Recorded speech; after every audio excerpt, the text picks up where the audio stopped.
Hello दोस्तों, स्वागत है आपका अपने YouTube channel Rohit Goswami law classes में। और आज मैं आपको कराने वाला हूँ LLB थर्ड ईयर। सेम है हमारा फिफ्थ। एक्ट है हमारा BNSS और CRPC। पहले इसका नाम CRPC था, अब इसका नाम BNSS कर दिया है, भारतीय नागरिक सुरक्षा संहिता 2023। कोड नंबर है हमारा 5001 और कहीं ये 501 भी लिखा आता है। क्वेश्चन नंबर है हमारा थ्री। और आज का जो क्वेश्चन है वेरी वेरी इंपॉर्टेंट है। जैसा कि आपको पता है, मैं सिर्फ वही क्वेश्चन आपको कराता हूं जो आपके पेपर के लिए बहुत ज़्यादा महत्वपूर्ण होते हैं। और यह क्वेश्चन अक्सर आपके 20 नंबर और 10 नंबर में पूछा जाता है। और इसकी आने की जो संभावना है वो 50% बनी रहती है।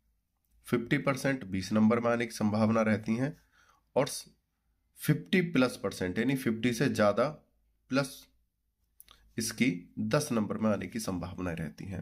तो इसलिए यह क्वेश्चन बहुत ज्यादा महत्वपूर्ण हो जाता है। दूसरी बात, हमारे एग्जाम के पर्पज से तो यह महत्वपूर्ण है ही है, लेकिन यह हमारी नॉलेज के पर्पज से भी बहुत ज्यादा महत्वपूर्ण है। तो इस क्वेश्चन को हम थोड़े ध्यान से देखेंगे और अच्छे से समझेंगे। वीडियो में चलने से पहले आपसे छोटी सी रिक्वेस्ट है, अगर अभी तक आपने चैनल को सब्सक्राइब नहीं किया है तो सब्सक्राइब करो। सब्सक्राइबरों की जो संख्या है बहुत कम है, वीडियो बहुत ज़्यादा बच्चे देख रहे हैं और सब्सक्राइबर बहुत कम है, तो प्लीज़ सब्सक्राइब करो। और एक चीज़, मैंने डिस्क्रिप्शन में एक व्हाट्सअप लिंक डाला हुआ है। व्हाट्सअप पे मैंने एक ग्रुप बनाया है, ठीक है। और वो ग्रुप जो है, एक पेज है, ग्रुप पेज जो भी मान लो, वो रोहित गोस्वामी लॉ क्लास नाम से बनाया है। रोहित गोस्वामी इसी नाम से बनाया है, जिस नाम से चैनल है रोहित गोस्वामी लॉ क्लासेस, इसी नाम से वो चैनल है, ग्रुप है, पेज है, जो भी आप समझते हो, उसको आप फॉलो कर लेना, ठीक है। वहां से क्या फायदा होगा, जैसे कोई भी लॉ से रिलेटेड हमें कोई नोटिफिकेशन मिलता है, न्यूज होती है, अपडेट होता है, तो वो आपको वहां पर प्रोवाइड करा दी जाएगी। अब व्हाट्सएप पे एक एक करके तो सेंड कर नहीं सकता हूं मैं, बहुत सारे हजारों की तादाद में बच्चे होते हैं, तो आपको एक साथ शेयर करने का मेरे पे एक सबसे आसान तरीका वही था। आप लॉ से किसी भी फील्ड से संबंध रखते हो, चाहे आप LLB हो, BLLB हो, LLM हो, या आप एडवोकेट बन चुके हो, या आप लॉ से रिलेटेड कोई और प्रिपरेशन कर रहे हो, तैयारी कर रहे हो, आप सभी के लिए वहां पर महत्वपूर्ण नोटिफिकेशन और अपडेट मिलते रहेंगे।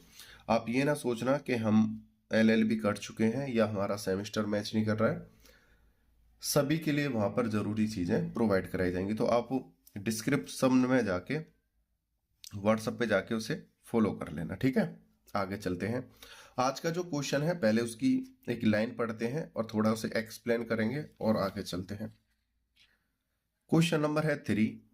किशोर अधिनियम 1986 के उद्देश्य, लक्ष्य व विशेषताओं का वर्णन कीजिए तथा किशोरों के बारे में विशेष अपराध एवं दंडों से संबंधित क्या प्रावधान है बताइए। तो हम इसे किशोर अधिनियम को देखेंगे। अब से पहले जो मैंने क्वेश्चन कराया था, क्वेश्चन नंबर 2, कमेंट काफी आई हैं बच्चों की, उस पर बोल रहे थे कि सर ये हमारे यूनिक में नहीं है, हमारे किताब में हमें दिखाई नहीं देता है, लेकिन आपने सर ये कहाँ से करा दिया, अदर सिलेबस है ये। वो आपका ही सिलेबस है, यूनिक में शो नहीं करता है, ठीक है। और वो पेपर में भी आता है, इस बात को ध्यान रखना। वो क्वेश्चन था आपका क्वेश्चन नंबर 2, किशोर न्याय, ठीक है। और ये जो क्वेश्चन नंबर 3 है, ये है आपका किशोर अधिनियम, ठीक है, श्रम से बचाव।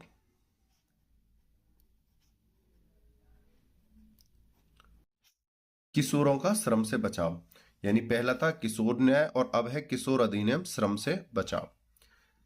इसमें क्या है, हम थोड़ा बेसिक जानते हैं। किसी भी देश की नींव, कोई भी देश है, जैसे ये देश है, देश को अंतरराष्ट्रीय लेवल पर हम राज्य कहते हैं, ठीक है। देश, कोई देश है, जैसे हम अपना भारत ही ले लो। अब हमारे भारत देश की जो तकदीर है, जो इसका भविष्य है, वो किस पर निर्भर करता है? वो निर्भर करता है हमारी बच्चों पर,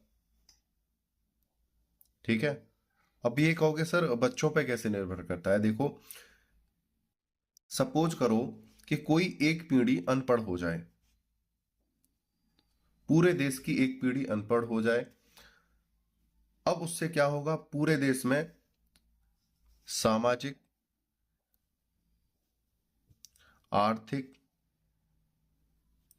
राजनीतिक, बौद्धिक, शारीरिक और अन्य बहुत सारी जो चीजें हैं, ये सभी क्या है?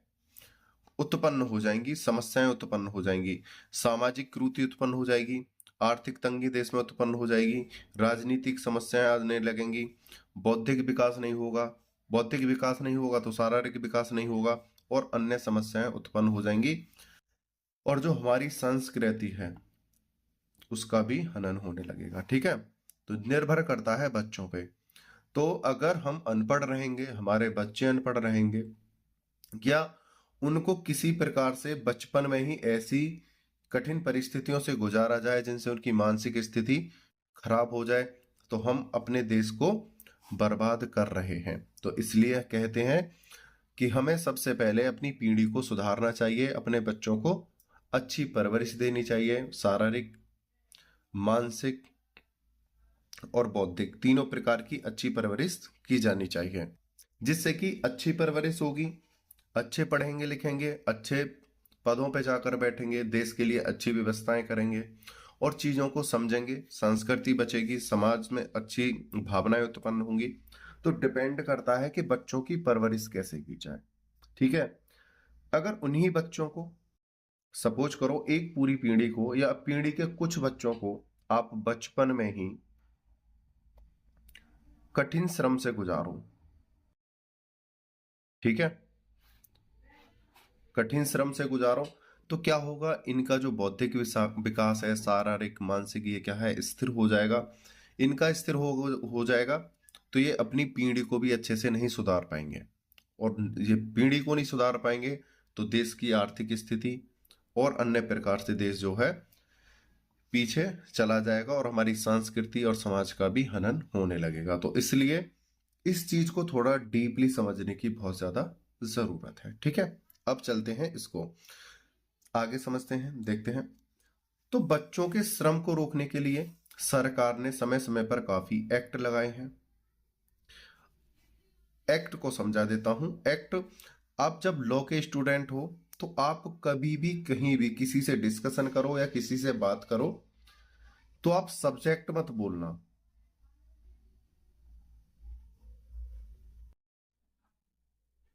ठीक है, विषय मत बोलना। ये शब्द हम यूज नहीं करते हैं लॉ में। हम किसी भी किताब के लिए एक्ट यूज करते हैं। क्या नाम यूज करते हैं? एक्ट। जब मैं व्हाट्सएप पे मैसेज करता हूं तो स्टूडेंट कहते हैं सर ये एक्ट क्या होता है? तो एक्ट मतलब, आपके भाषा में समझाने के लिए दोबारा से बता दूं, जो आप सब्जेक्ट बोलते हो, लॉ की लैंग्वेज में हम सब्जेक्ट नहीं बोलते हैं और नहीं होता है, हम एक्ट बोलते हैं और एक्ट ही होता है। तो आप सब्जेक्ट कहना बंद करो और एक्ट कहना स्टार्ट करो, ठीक है। ACT, act. तो सरकार ने समय समय पर एक्ट लगाए हैं, उनमें संशोधन किया है और बच्चों को श्रम में जाने से रोकने के लिए नई नई व्यवस्थाएं की हैं, बच्चों की परवरिश के लिए नए नए नियम बनाए हैं। उन सब चीजों को अब हम देखेंगे, ठीक है। उम्मीद करता हूं ये चीज आपको अच्छे से समझ में आई होगी। बाल श्रम बहुत ज्यादा जरूरी है, उसे रोकना। हमारा देश की नींव उसी के ऊपर क्या है? निर्भर करती है, ठीक है। किसके ऊपर निर्भर करती है? बच्चों के ऊपर, हमारी आने वाली पीढ़ी के ऊपर निर्भर करता है हम उसे कैसी परवरिश दे रहे हैं। आपने देखा होगा अपने आसपास के एरिया में, मैं सभी व्यक्तियों की बात नहीं कर रहा हूं, ठीक है। जिन व्यक्तियों की शिक्षा कम रहती है, जैसे वो कभी पढ़े लिखे नहीं है, तो वो आपने देखा होगा उनके अंदर इस प्रकार की कमियां पाई जाती होंगी। आर्थिक से संबंधित, राजनीति से संबंधित, बौद्धिक, शारीरिक और मानसिक और संस्कृति के बारे में भी वो बहुत कम जानकारी रखते होंगे। उन्हें मतलब जब हम कोई चीज पढ़ नहीं सकते, देख नहीं सकते अच्छे से क्या लिख रहा है, तो वो उन चीजों के ज्ञान से चूक जाते हैं जो उन्हें प्राप्त करना चाहिए था और जो उनके लिए बहुत ज्यादा जरूरी था। आप देख रहे होंगे अपने आसपास के उन बच्चों को जिनकी परवरिश अच्छे से नहीं हो पाई है, ठीक है। अब चलते हैं अपने क्वेश्चन के आंसर की तरफ। देखो, मुझे बेस बनाना बहुत ज्यादा अच्छा लगता है और मैंने आपका बेस बनाया है, जिससे कि अब आप इसका सारा अर्थ एक बार में अच्छे से समझते रहोगे।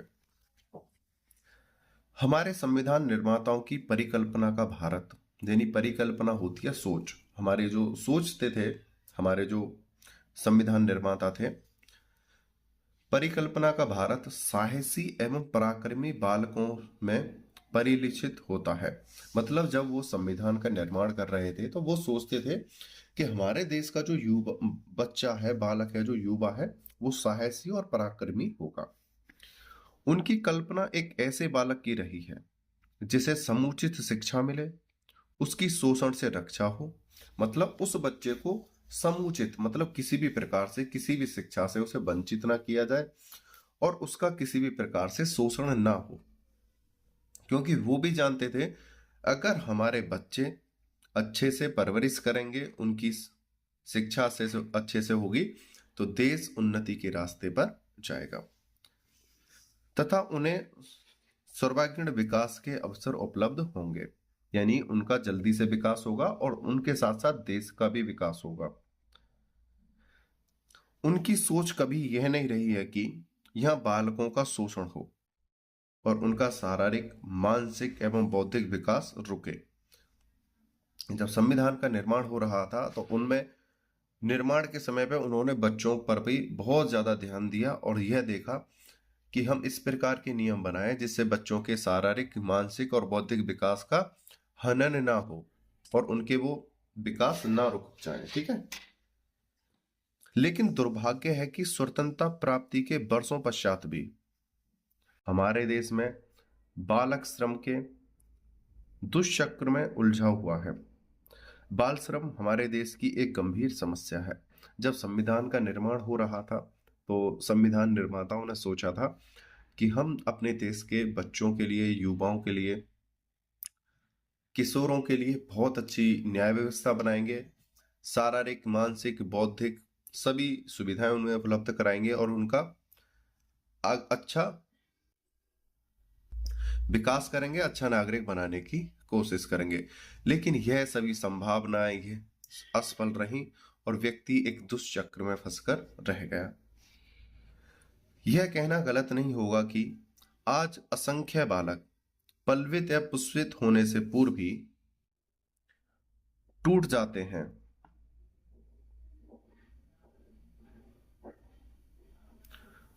उन्हें होटलों एवं रेस्टोरेंटों में झूठे, यहां पे जय कर लेना, जय हो गया है, झूठे बर्तन साफ करने, सड़कों पर जूता पॉलिश करने, कचरा चुनने एवं भिक्षावृत्ति करने के लिए बेबस होना पड़ता है। आज का ये वर्तमान भारत है हमारा और आप देखते होंगे अपने आसपास के घरों में भी, रोडों पे भी, झुग्गियों में भी, मंदिरों के, मस्जिदों के बाहर भी इस प्रकार के असंख्य बालक मिल जाएंगे। हर दुकान पर, हर गोदाम पर इस प्रकार के बच्चे मिल जाएंगे जहां पर वो भिक्षावृत्ति करते होंगे, कूड़ा चुन रहे होंगे और इनके साथ साथ अब तो वो नशे में भी लिप्त रहने लगते हैं। कमी उनकी नहीं है, कमी हमारी है, हमारे समाज की है। उनके जो संरक्षक होते हैं, उनके पालने वाले हैं, उनकी कमी है, सरकार की कमी है, ठीक है। फुटपाथी बच्चों का कोई भविष्य नहीं है। फुटपाथी इतना ही नहीं, इन नन्हे मुन्ने बालकों को कई बार जोखिम भरे कारखानों एवं प्रतिष्ठानों में काम करना पड़ता है। इसके बिना उनकी आजीविका नहीं चलती। अब समस्या यह नहीं है उन नन्हे मुन्ने बच्चों की क्या गलती है, दिक्कत क्या है, जैसा भी मैंने बताया है, जब हम अपनी एक पीढ़ी को अनपढ़ छोड़ देते हैं तो आने वाले समय में हम अपने देश का और अपने भविष्य का नाश कर रहे होते हैं। आज सब समझो, अगर हम अनपढ़ हैं तो हम उतने अच्छे से अपने बच्चों की परवरिश नहीं कर पाएंगे जितना एक शिक्षित और समझदार व्यक्ति कर सकता है। इसका मतलब ये नहीं है कि जो अनपढ़ व्यक्ति होता है वो समझदार नहीं होता है, लेकिन उसकी तुलना में वो अपने बच्चों का अच्छे से विकास या परवरिश नहीं कर सकता है, जिससे कि फिर उसकी आने वाली पीढ़ी ऐसे ही पीढ़ी दर पीढ़ी कुछ कमियों से जूझती रहती है। मैं ये नहीं कह रहा हूं सभी ऐसे होते हैं, इनके भी अपवाद रहते हैं और ये कमियों से जूझते रहते हैं। उसके द्वारा नई नई समस्याएं उत्पन्न रहती हैं और यही हाल इनके संग होता है। फुटपाथ पर जो बच्चे रहते हैं, इनके माता पिता अगर शिक्षित होते, शारीरिक मानसिक या बौद्धिक विकास इनका रहता और ये कहीं अच्छे पद पर या अच्छा कार्य कर रहे होते तो ये रोड पर इस प्रकार से नहीं भटक रहे होते। कुछ इनके अपवाद भी हैं, शिक्षित लोगों के भी बच्चे रोड पर भटकते रहते हैं। ठीक है, ऐसा नहीं है कि उनके बच्चे नहीं होते हैं। डिपेंड करता है हमारे देश के कानून को और हमारे समाज को और उनके संरक्षक के ऊपर। आगे चलते हैं। लेकिन यह हमारे देश की सबसे गंभीर समस्या है वर्तमान समय में।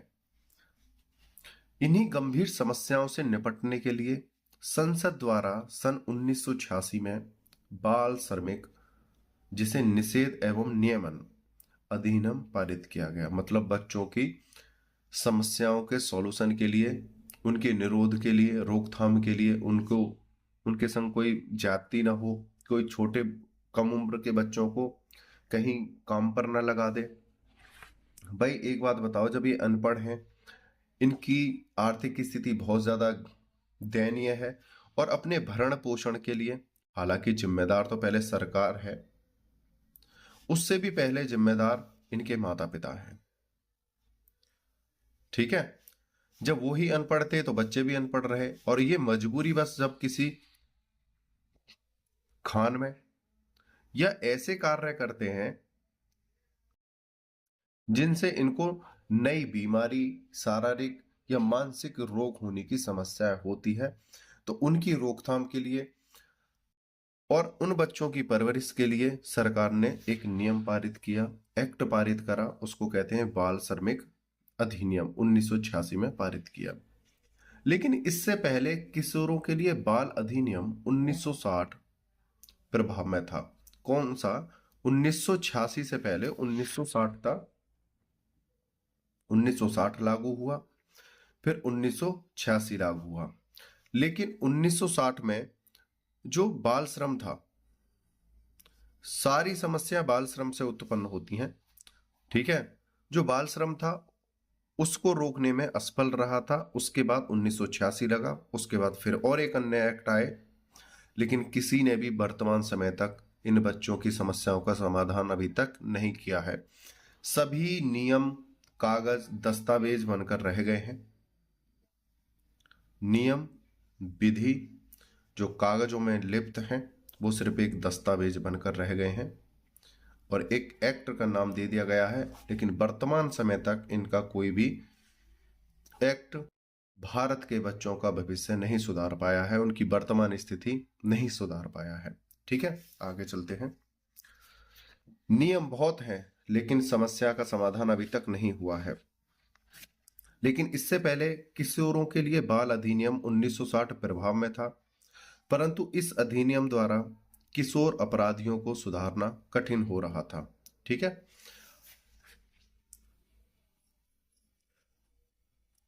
आगे चलते हैं।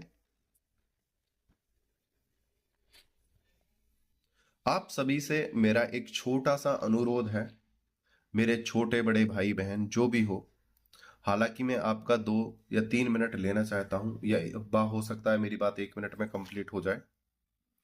आप जिस परिस्थिति में हो, आप एक स्वर्ग के जीवन जी रहे हो, स्वर्ग जैसा जीवन जी रहे हो। क्योंकि जो बच्चा आज की डेट में शिक्षित है, तो वो स्वर्ग की कल्पना कर सकता है कि हम स्वर्ग जैसा जीवन जी रहे हैं। ठीक है? तो आपसे अनुरोध है कि आप अपने जीवन काल में एक ऐसे बच्चे की मदद करना जिसे मदद की बहुत ज्यादा जरूरत थी, जैसे शिक्षा की, खाने की, कपड़ों की, उनकी मदद जरूर करना। मेरा आपसे अनुरोध है, एक बच्चे की आप मदद जरूर करना, जिससे कि हमारा वर्तमान भारत सुधरे और हमारे आने वाली भविष्य की जो पीढ़ी है वो भी सुधर जाए। ठीक है? और जिससे हमारा देश उन्नति की राह पर जाए और हमारा देश दोबारा से सोने की चिड़िया बने और स्वर्ग कहलाए। ठीक है? तो आपसे बस इतना सा अनुरोध है, आप अपने आसपास के किसी भी क्षेत्र में, हो सकता है आप उसकी किसी भी अन्य प्रकार से मदद करो, लेकिन उसे एहसास ना हो कि हम गरीबी रेखा में हैं और हम वो अपने जीवन को थोड़ा अपने ऊपर बोझ समझे। आप उसकी छोटी से छोटी कोई भी हेल्प करके उसे एक नई दिशा दिखाकर उसके जीवन को सुचारू रूप से चला सकते हो। और आपसे अनुरोध है, आप अपने जीवन में यह कार्य जरूर करना। आगे चलते हैं।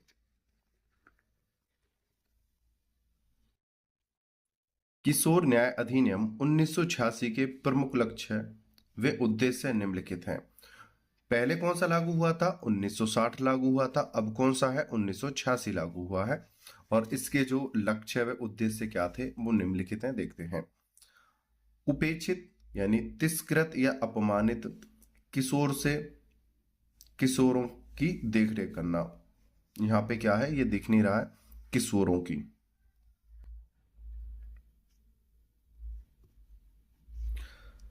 या इनका लक्ष्य क्या था? जो तिरस्कृत या अपमानित बच्चे हैं, जो किशोर हैं, उनकी देखरेख करना। अब ये कहोगे अपमानित कौन से बच्चे होते हैं? अब से पहले जो मैंने वीडियो कराई थी, किशोर न्याय, जो बच्चे कम उम्र में अपराध की दुनिया में पांव रख देते हैं, कदम रख देते हैं, उनको समाज अपमानित नजर से देखता है और उनके संग उस तरह का व्यवहार नहीं करता जैसा कि अन्य बच्चों या किशोरों के साथ वो करता है। तो ऐसी स्थिति में जो अपराध की दुनिया में कदम रख चुके हैं, ऐसे बच्चों को एक व्यवस्था के तहत उनका अच्छे से शिक्षा कराई जाए और उनको ऐसे स्थानों पर, बोर्डों में भेजा जाए जहां पर उनकी शारीरिक, मानसिक और बौद्धिक शिक्षा दी जा सके। ठीक है? दूसरा है, यहाँ पर कुछ ऐसे बच्चे होते हैं जिनको देखकर आदमी घृणा करने लगते हैं। तो घृणा ना करना, उनकी भी क्या है, हमें देखरेख करनी है। सरकार ने इस प्रकार का नियम बनाया है। सरकार कहती है कि चाहे वो अपराधी प्रवृत्ति का बच्चा हो या वो किसी कास्ट से बिलोंग करता हो, किसी भी धर्म से बिलोंग करता हो, आप उसे छुआछूत या भेदभाव की भावना नहीं रखोगे और उसे अपमानित जैसी स्थिति नहीं रखोगे। अगर कोई बच्चा कबाड़ा बीन रहा है, ठीक है, तो आप हीन भावना से ना देखोगे। ठीक है? अपमानित नजरों से नहीं देखोगे। उसकी परिस्थिति उसके साथ खेल खेल रही है। ठीक है? उससे वो सब करा रही है। तो आपका फर्ज क्या है? पहले तो सरकार का ही फर्ज है। सरकार कह रही है उसे उस वहां से निकालो और ऐसी जगह उसे पहुंचाओ जहां वो शिक्षा प्राप्त कर सके और शारीरिक और बौद्धिक और मानसिक विकास वो कर सके अपना। और हमारा कर्तव्य भी है, हम उसे हीन भावना से ना देखकर उसकी हम मदद करें। ठीक है? जिससे कि वह अपनी स्थिति को सुधारे और वहां से निकले। आगे चलते हैं। दूसरा है उन्हें संरक्षण प्रदान करना। संरक्षण, उन्हें रहने की व्यवस्थाएं करना। जैसा कि अभी मैंने बताया है, कोई ऐसा व्यक्ति है, अपमानित नजर से देखा जा रहा है, दयनीय उसकी दया स्थिति है, तो उसे हम ऐसे स्थान पर भेजें जहां से वो शिक्षा प्राप्त कर सके और उसकी स्थिति सुधर सके। और उसका कोई संरक्षक नहीं है, कोई संरक्षक उसका देखभाल करने वाला नहीं है, तो ऐसे संरक्षण स्थान पर भेज देना चाहिए जहां पर उसका विकास हो सके। तीसरा है उनके उपचार, विकास एवं पुनर्वास के उपाय करना। पुनर्वास होता है उन्हें दोबारा से बसाने के लिए स्थान देना, व्यवस्था करना। ठीक है। फोर्थ नंबर का पॉइंट है अपचारी किशोरों से संबंधित विषयों के न्याय निर्णय लागू करना। फिफ्थ नंबर का पॉइंट है किशोरों के कल्याण से जुड़े संगठनों से समन्वय स्थापित करना। दूसरा यहां पर बोला है जो किशोरों के कार्य कर रहे हैं, किशोरों के कार्य कर रहे हैं, जैसे कोई बोर्ड है, समिति है, या कोई छोटे स्तर पर सामाजिक कार्य कोई व्यक्ति चलाते हैं, संस्था चलाते हैं। ठीक है। इन सभी से सरकार को संबंध साधना है और उनकी मदद करनी है। ठीक है। ये नहीं है कि सरकार ही करेगी, सरकार इन बोर्डों से, समितियों से, संस्थाओं से जुड़ सकती है या ऐसे अन्य व्यक्तियों से जुड़ सकती है जो बच्चों के लिए कार्य कर रहे हैं। ठीक है। और उनके साथ मिलकर उनकी सहायता में अपना योगदान दे सकते हैं। आगे चलते हैं, बालक कौन है। अब बात करते हैं, एक शब्द आता है हमारे यहां सामने बालक, और एक आता है किशोर। सर इसमें अंतर बताओ। बालक होता है, देखो, 14 वर्ष से कम, और किशोर होता है 18 वर्ष से कम, 14 से 18 के बीच में। ठीक है। आगे चलते हैं। अब चीजें आपको समझ में आएंगी। धारा 2 के अंतर्गत किशोर तथा बालक शब्द की परिभाषाएं दी गई हैं। किशोर जिसने 14 वर्ष की आयु पूरी कर ली है लेकिन 18 वर्ष की आयु पूरी नहीं की है। किशोर 14 वर्ष का हो गया है लेकिन 18 वर्ष से कम है। ठीक है। 14 से 18 के बीच का जो बच्चा है वो किशोर है। बालक जिसने 14 वर्ष की आयु पूरी नहीं की है, जो 14 वर्ष से कम है, वह बालक है। ठीक है। अब चलते हैं आगे। अधिनियम की धारा 3 के अनुसार कुछ ऐसे व्यवसाय हैं जिसमें बाल श्रमिकों के नियोजन पर प्रतिबंध है। कुछ नहीं, काफी ऐसे व्यवसाय हैं जिन पर प्रतिबंध है कि वहां पर बाल श्रम नहीं करा होगा, मतलब वहां पर बच्चे कार्य नहीं करेंगे। ठीक है। आगे पढ़ते हैं, कौन कौन से ऐसे स्थान है जहां पर बच्चे कार्य नहीं करेंगे।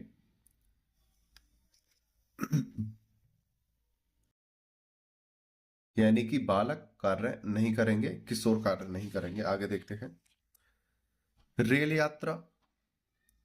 अब रेल यात्रा से क्या कहे सर, वो रेल यात्रा नहीं करेंगे, नहीं, इसका मतलब है रेल में जो कार्य होते हैं वो सभी कार्य वो बच्चे नहीं करेंगे। अब कहोगे कि सर रेल में कौन से कार्य होते हैं, रेल यात्रा सभी ने की होगी और सबको पता होगा।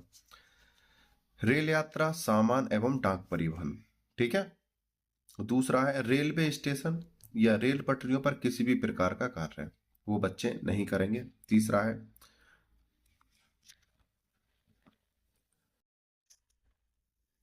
बंदरगाह पर कार्य करना, बंदरगाह पर भी कार्य नहीं करेंगे। आगे चलते हैं। फोर्थ नंबर का पॉइंट है पटाखों, आतिशबाजी आदि के उत्पादन, विक्रय का कार्य करना, ऐसे कार्य भी वो नहीं करेंगे। बीड़ी, कॉरपेट, सीमेंट, कपड़े रंगाई, सुखाई व बुनाई कार्य करना, ऐसे कार्य भी बालक नहीं करेंगे। 6 नंबर का पॉइंट है माचिस, लाख, साबुन, चमड़े, ऊन, भवन एवं निर्माण कार्य करना, ऐसे कार्य भी बच्चे नहीं करेंगे, यानी बालक। स्लेट पेंसिल निर्माण, ऐसा कार्य भी नहीं करेंगे।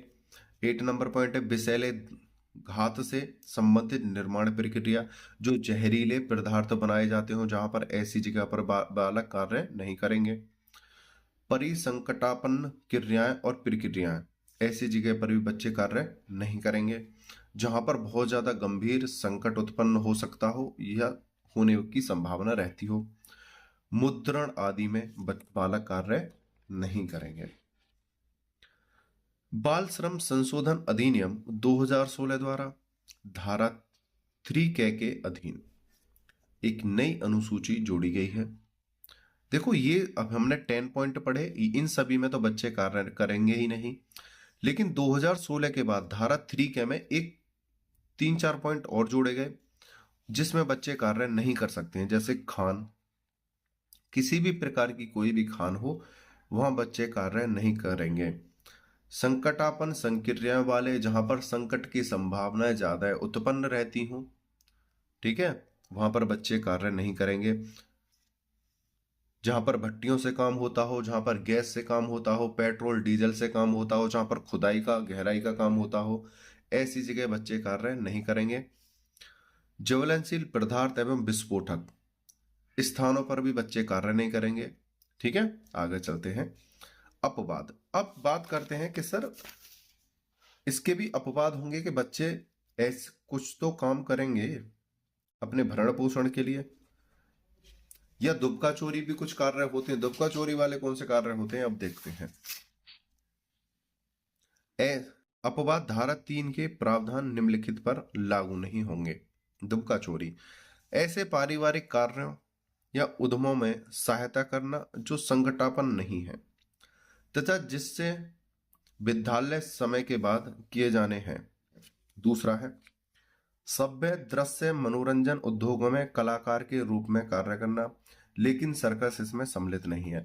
बच्चे किसी भी प्रकार की कलाकारी करते हैं, ठीक है, नाटक, मूवी, ठीक है, कोई भी कला से संबंधित खेल कूद की जो भावनाएं उनके अंदर रहती हैं, उसमें किसी भी प्रकार से वो भाग ले सकते हैं और किसी भी समय वो जा सकते हैं। और साथ ही साथ इनकी स्कूल की पढ़ाई भी ना छूट रही हो, और ऐसे कारणों में इनकी स्कूल की पढ़ाई भी नहीं छूटती है। यानी अपने स्किल्स पर काम करते हैं, अपने जैसे गेम हो गए, नाटक हो गए, मूवी हो गई, या कोई अन्य प्रतियोगिता हो गई, तो उनमें अपना भाग लेना। ठीक है, लेकिन इसमें सर्कस शामिल नहीं है। जो सर्कस हम देखते हैं इसमें सर्कस शामिल नहीं है, सर्कस को हटा दिया गया है। तो ये बच्चों की भावनाओं को नुकसान पहुंचाता है सर्कस। आगे चलते हैं। किशोर एवं बालक अपने पारिवारिक कार्यों जैसे कृषि, गृह कार्य इत्यादि में सहायता कर सकेंगे। इसे निषेधित बाल श्रम नहीं माना जाएगा। यानी जो बालक हैं 14 वर्ष से कम उम्र के या 18 वर्ष से कम उम्र के किशोर अपने घर के कार्यों को, कृषि के कार्यों को, पारिवारिक कार्यों को वो कर सकते हैं, उन पर कोई प्रतिबंध नहीं होगा। आगे चलते हैं।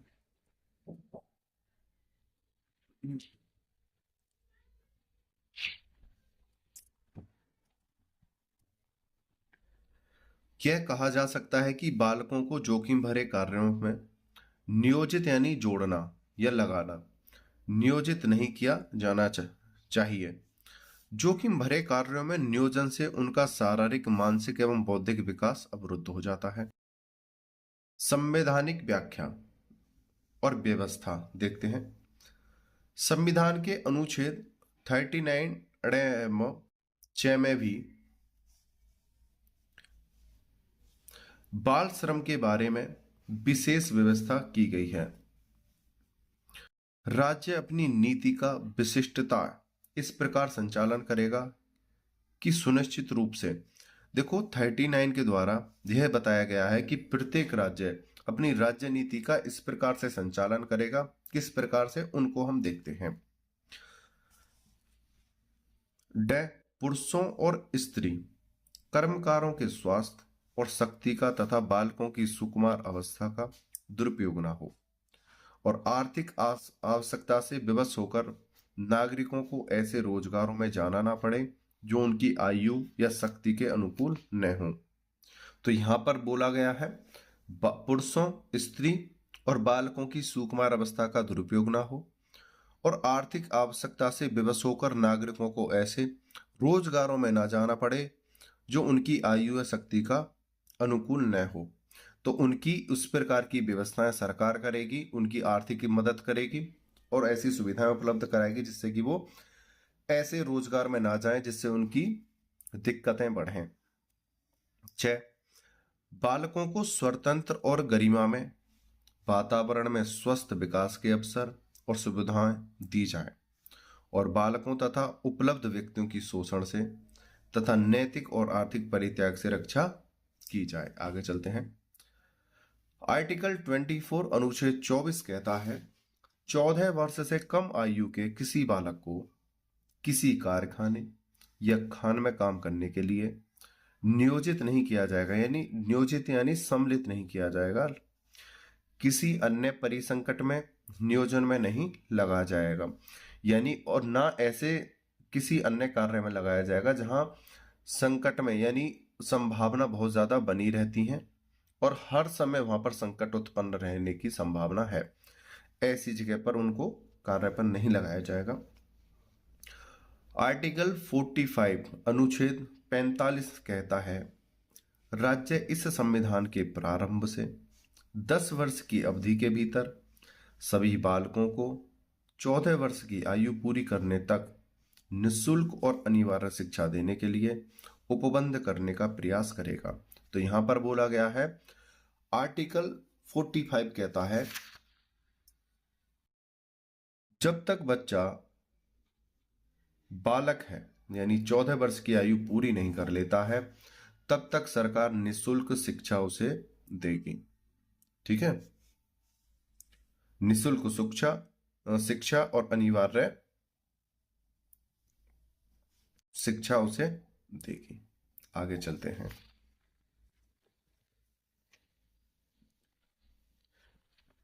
इसी से संबंधित एक केस है, बहुत ज्यादा महत्वपूर्ण है, बहुत चर्चित केस है। ठीक है, केस है जिसका जजमेंट निर्णय बहुत ज्यादा चर्चा में रहा था और बहुत ज्यादा महत्वपूर्ण है, उसे देखेंगे। जैसा कि मैं आपको प्रत्येक वीडियो में बताता हूं, केस आपके लिए बहुत ज्यादा महत्वपूर्ण है। बाल श्रम पर उच्चतम न्यायालय के दिशा निर्देश। देखो, इसमें दोनों ही चीज समाहित हैं। उच्चतम न्यायालय के दिशा निर्देश इस केस के जरिए से दिखाए गए हैं। एग्जाम्पल 1 यानी केस नंबर 1 है MC मेहता बनाम यूनियन ऑफ इंडिया।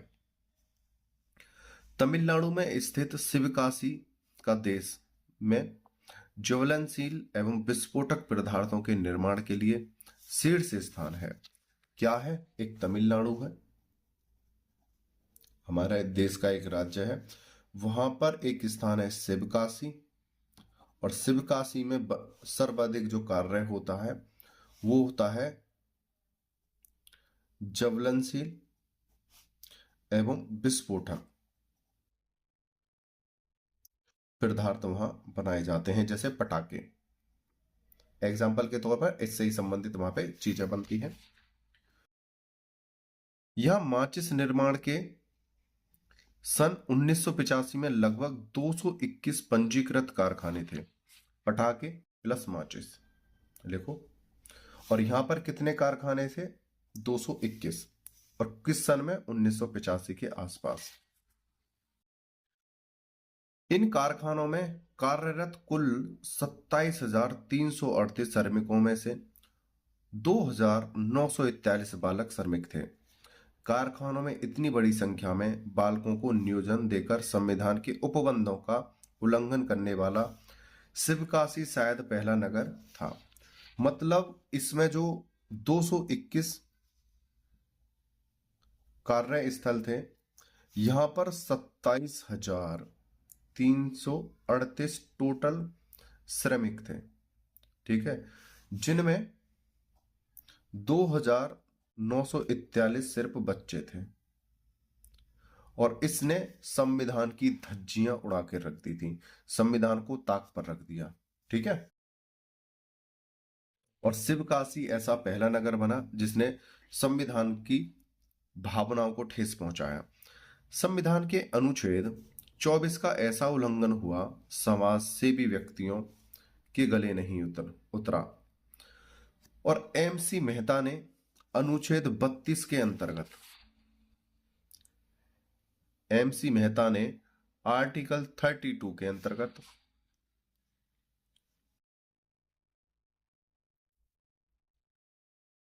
एक जनहित याचिका द्वारा इसे उच्चतम न्यायालय में चुनौती दे डाली। और कहां पर चुनौती दी? सुप्रीम कोर्ट में। तब उच्चतम न्यायालय ने संविधान के अनुच्छेद 39 च तथा 45 के अंतर्गत कतिपय दिशा निर्देश जारी किए थे। इसी बीच शिवकाशी के पटाखा कारखानों में दुर्घटना कारित हुई, जिसमें लगभग 39 व्यक्ति मारे गए थे। और शिवकाशी में क्या हुई? एक दुर्घटना हुई।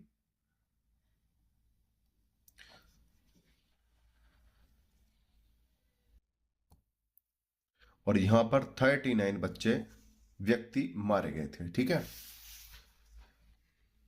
जिसमें लगभग 39 व्यक्ति मारे गए थे। समाचार पत्रों में प्रकाशित इस समाचार पर उच्चतम न्यायालय ने स्वयं प्रसंज्ञान लिया तथा मृतकों के परिजनों को प्रतिकर का आदेश देते हुए घटना की विस्तृत रिपोर्ट तैयार करने हेतु एक समिति का गठन किया। और इस पर स्वयं सुप्रीम कोर्ट ने निशाना साधा। ठीक है, और एक रिपोर्ट तैयार कराई।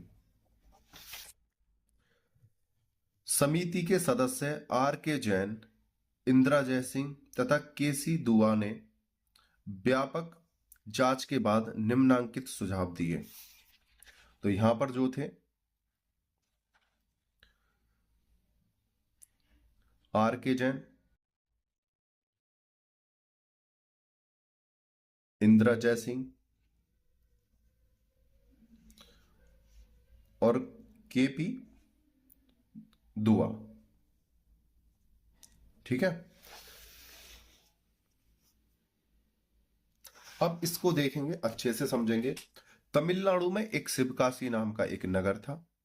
ठीक है, वहां पर कार्य होता था किसका? ज्वलनशील एवं विस्फोटक पदार्थों का वहां निर्माण होता था, जैसे पटाखों का और माचिस के डिब्बियों का वहां पर निर्माण होता था। वहां पर 1985 में लगभग कार्य जो स्थल थे 221 थे, जहां पर पटाखे और माचिस का कार्य होता था, निर्माण होता था।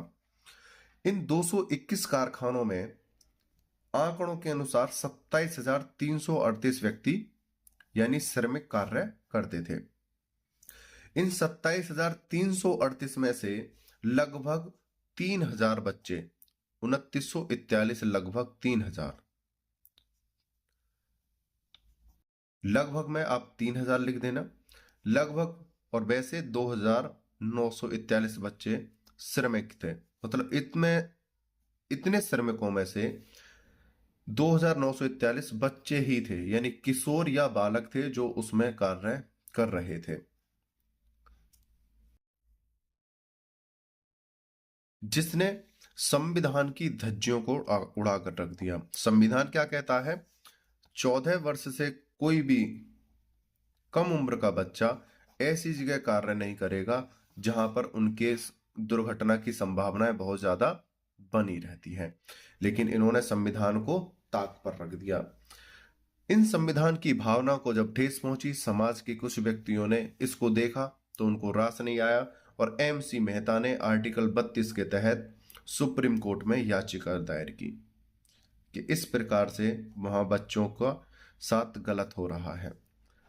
शिवकाशी में उसी समय एक दुर्घटना होती है, और दुर्घटना में 39 व्यक्ति मारे जाते हैं, जिसमें बच्चे और व्यक्ति और महिलाएं सब थे। 39 की मृत्यु हो जाती है। तब याचिका भी गई और उसके बाद एक घटना हो गई।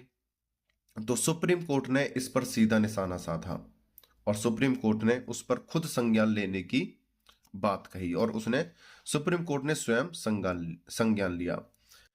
सुप्रीम कोर्ट ने एक सदस्य समिति बनाई और सदस्य समिति से कहा कि आप रिपोर्ट तैयार करो और रिपोर्ट के आधार पर मुझे इत्तला करो और बताओ।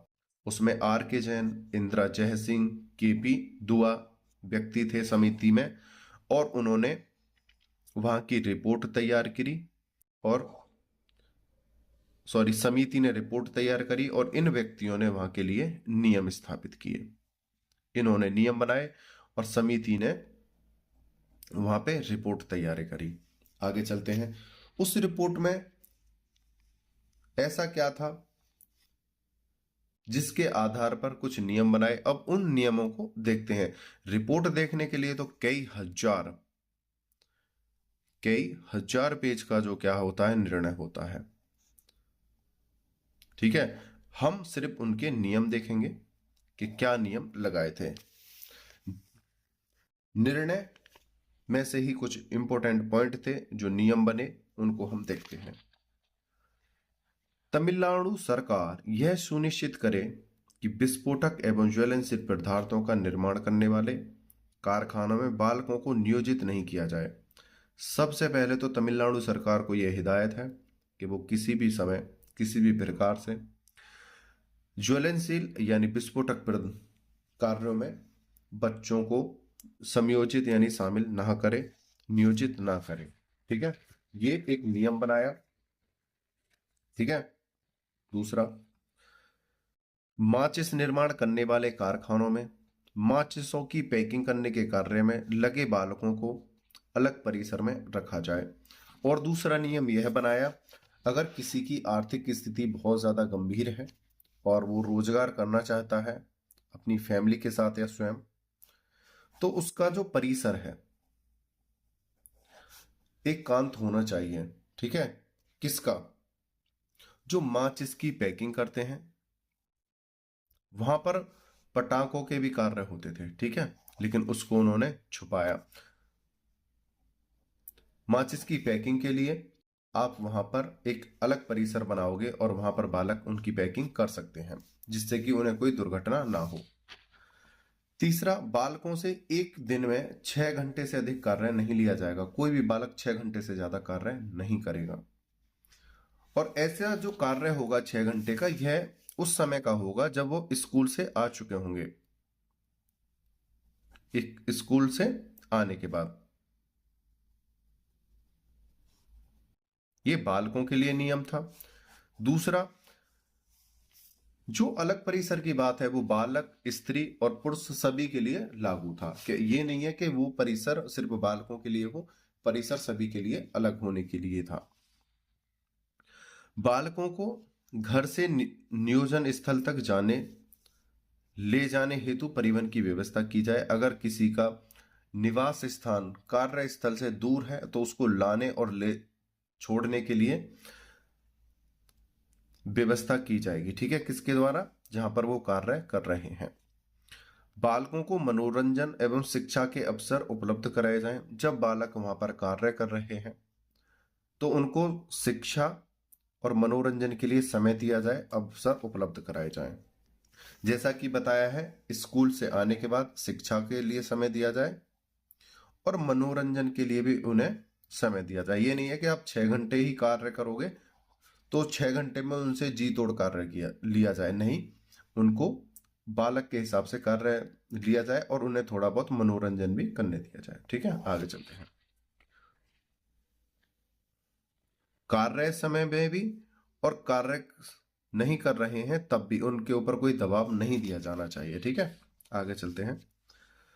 बालकों के लिए समुचित आहार की व्यवस्था सुनिश्चित की जाए तथा तमिलनाडु में स्कूली बच्चों को उपलब्ध एक समय के मुफ्त भोजन की व्यवस्था को बाल श्रमिकों पर भी लागू की जाए। जैसा कि आपने देखा हो, सरकारी स्कूलों में सरकारी बच्चों को एक समय का खाना जो है मुफ्त दिया जाता है। तो यहां पर बोला था, जिस प्रकार से स्कूलों में बच्चों को एक टाइम का जो खाना मुफ्त मिलता है, उसी प्रकार से जहां बच्चे बाल श्रम कर रहे हैं ऐसे संस्थानों पर भी बच्चों को एक समय का खाना मुफ्त मिलना चाहिए।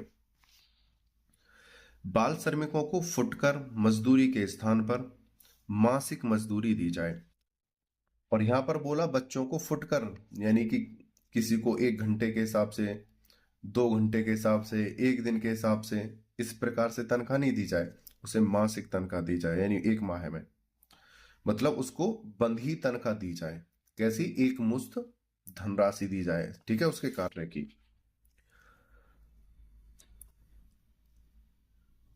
बाल श्रमिकों को फुटकर मजदूरी के स्थान पर मासिक मजदूरी दी जाए तथा मजदूरी कार्य के अनुपात में हो। ये नहीं है कि अपनी मर्जी चलाएं, जितना वो कार्य कर रहे हैं उसके अनुपात में ही उनकी सेवा दी जाए। उनके संग कोई भेदभाव नहीं किया जाना चाहिए। 8 नंबर का पॉइंट है, कारखानों एवं उद्योगों में नियोजित श्रमिकों का बीमा आवश्यक रूप से कराए जाने का प्रावधान किया जाए। जो ऐसे कारखाने हैं जहां पर बच्चे कार्य कर रहे हैं, ऐसे उद्योग हैं, वहां पर उनका बीमा कराया जाना चाहिए। नंबर 9 का पॉइंट है, श्रमिकों के लिए एक कल्याण कोष की स्थापना की जाए जिसमें नियोजक प्रति श्रमिक 2 रुपये प्रति माह के हिसाब से अपना अंशदान जमा कराएं। बालकों के कल्याण के लिए एक राष्ट्रीय आयोग की स्थापना की जाए। अब कहोगे कि सर इसमें हमने नॉलेज के लिए, अपनी जानकारी के लिए तो हमने इस क्वेश्चन को पढ़ लिया और देख लिया, क्या हम पेपर में इतना ही लिखें? तो आपको क्या करना है, पेपर में यहां से 4-5 पॉइंट ले लेने हैं, ज्यादा नहीं, 3 से 4 पॉइंट, और ये केस आपको याद कर लेना है। MC मेहता बनाम यूनियन ऑफ इंडिया, इस केस को याद कर लेना और 3-4 पॉइंट पेपर में लिख देना। और नॉलेज के लिए आपको ये पूरा क्वेश्चन मैंने करा ही दिया है, ठीक है। आगे चलते हैं। इसमें दूसरा केस और था, बचपन बचाओ आंदोलन बनाम यूनियन ऑफ इंडिया। बाल शोषण के विरुद्ध उच्चतम न्यायालय में एक लोकहित याचिका दायर की गई जिसमें सर्कस में नियोजित बाल श्रमिकों को मुक्त कराने की प्रार्थना की गई। उच्चतम न्यायालय द्वारा यह निर्देश जारी किए गए या दिए गए, देखो जो सर्कस में बच्चे थे, अब उसकी बात आती है। एक देखो, हमने हेडिंग के द्वारा तो हमने पढ़ा था कि सर्कस में शामिल बच्चे नहीं है, ठीक है, जो अपने मनोरंजन या कलाकार के रूप में अपने कार्य कर रहे हो, तो कलाकार के रूप में उसमें सर्कस शामिल नहीं है, ठीक है। आगे चलते हैं। तो एक याचिका गई कि जो सर्कस में बच्चे कार्य कर रहे हैं उन पर रोकथाम लगाई जाए, उनकी भावनाओं को ठेस पहुंचाई जा रही है और बाल श्रम का हनन हो रहा है, ठीक है। आगे चलते हैं। और संविधान की संभावनाएं और जो भावनाएं हैं, जो आर्टिकल हैं, उनका हनन हो रहा है। भाई हमारा संविधान हमसे भावनात्मक जुड़ा हुआ है, ठीक है। आगे चलते हैं। तो सुप्रीम कोर्ट ने आदेश दिया, सर्कस में बालकों को नियोजित नहीं किया जाए। दूसरा, जो बालक सर्कस में नियोजित हैं उन्हें 2 माह के भीतर मुक्त किया जाए। अगर कोई सर्कस में बच्चा कार्य कर रहा है, 2 महीने के अंदर उसे निकाल दो, उसे मुक्त कर दो। ऐसे बालकों के मानवाधिकारों की सुरक्षा की जाए। ऐसे बच्चों की आपको स्वयं रक्षा करनी है, उनसे कार्य नहीं कराना है। आगे पॉइंट है, जब तक 18 वर्ष की आयु पूरी ना हो जाए ऐसे बालकों की देखरेख एवं संरक्षित गिरोह में रखा जाए। अगर कोई ऐसा बच्चा है जो सर्कस में काम कर रहा है और उसका कोई संरक्षक नहीं है या उनकी स्थिति बहुत ज्यादा दयनीय है, तो ऐसे बच्चों को संरक्षित गिरोह में रखा जाए, संस्थाओं में, समितियों में या बोर्ड में, और तब तक वो 18 वर्ष का नहीं हो जाता उसका पालन पोषण और उसकी शिक्षा वहीं की जाए, ठीक है। उनके पुनर्वास की व्यवस्था की जाए। जो सर्कस में काम कर रहे हुए व्यक्ति होते हैं, आर्थिक स्थिति से कमजोर होते हैं, उनको पुनर्वास यानी उनको दोबारा से बसाने की प्रक्रिया की जानी चाहिए। उनको दोबारा से घर जमीन देकर उन्हें बसाने की व्यवस्था की जानी चाहिए, पुनर्वास। 6, यदि उनके माता पिता उन्हें घर ले जाना चाहें तो समुचित सत्यापन के बाद उन्हें घर ले जाने दिया जाए। कुछ बच्चे ऐसे होते हैं जो सर्कस में जाते हैं, कुछ नाटे होते हैं, कुछ मोटे होते हैं, कुछ गट्टे होते हैं, जिन्हें देखकर हंसी आ सके या वो समाज का मनोरंजन करा सके, और वो ऐसे बच्चों को बेच देते हैं सर्कस वालों को, या वो सर्कस वालों के साथ चले जाते हैं, सर्कस वाले उन्हें ले जाते हैं। तो ऐसे बच्चों के लिए बोला है सर्कस वाले उन्हें उनके माता पिता के पास छोड़ दें और एक पत्र लिखवा लें, एक सत्यापन करा लें कि अब हम आपके बच्चे को वापस नहीं ले जाएंगे या आप अपने बच्चे को हमें नहीं दोगे। तो ऐसा एक सत्यापन करा लिया जाएगा। आपने देखा होगा अक्सर सर्कस में ऐसे कोई ना कोई बच्चे या व्यक्ति होते हैं जो शारीरिक रूप से परेशान होते हैं, तो उनके लिए सत्यापन होगा, और अन्य कोई भी बच्चा हो कि अब हम आपके बच्चे को नहीं ले जाएंगे, नहीं आप अपने बच्चे को हमें दोगे। तो उस सत्यापन के द्वारा या तो माता पिता उसे खुद रख लें या उन्हें संस्था या समिति में भेज दिया जाएगा। इस प्रकार बाल श्रमिकों के हितों की रक्षा करने वाला यह एक अहम निर्णय है। ये था बाल श्रमिकों से संबंधित प्रश्न। उम्मीद करता हूं यह आपको अच्छे से समझ में आया होगा।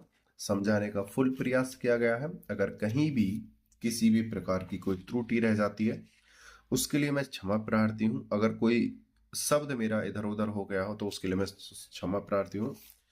दूसरा, अगर किसी स्टूडेंट को हमारे पीडीएफ नोट चाहिए तो हमारे पे व्हाट्सएप मैसेज करके वो प्राप्त कर सकता है। दूसरा, आप रोहित गोस्वामी लॉ क्लासेस नाम के इस चैनल को तो सब्सक्राइब करो ही करो, और एक व्हाट्सएप पर मैंने ग्रुप बनाया है, पेज बनाया है, उसको भी जाकर आप फॉलो कर लो, जहां पर आपको लॉ से रिलेटेड नोटिफिकेशन, अपडेट, न्यूज आपको प्रोवाइड कराई जाएंगी। आप चाहे लॉ के किसी भी क्षेत्र से हो। आपने वीडियो को अंत तक देखा है उसके लिए धन्यवाद। टेक केयर, बाय बाय, जय हिंद, जय भारत।